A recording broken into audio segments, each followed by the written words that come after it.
I've been speaking to our chief cricket writer, Stephan Shemilt, who's in Ranchi ahead of tomorrow's opening day. England looked at the pitch again today.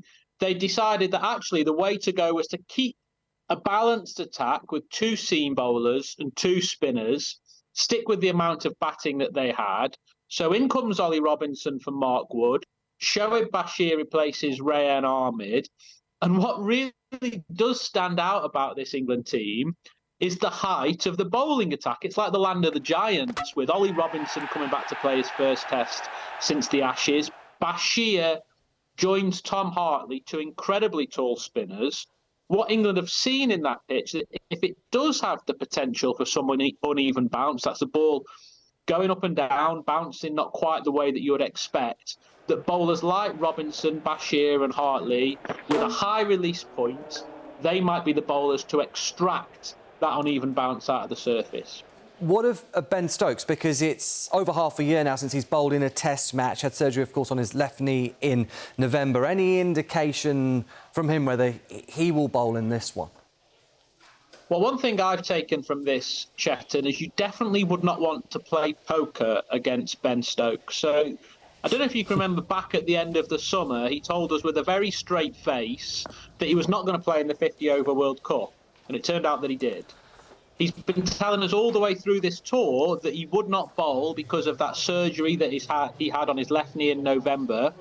And now he might. 2 days out from the test match, Wednesday, he had his first bowl in the nets against batters since November. He came back to us and said that he feels okay, that left knee that's troubled him for so long, it was pain-free in a bowling spell for the first time in as long as he could remember. Stokes said it was years since he felt like that. He was non-committal on whether he would bowl in this test. He said, maybe I will, maybe I won't. But he also said to us he's still got to be careful as he manages that return to bowling from the knee surgery.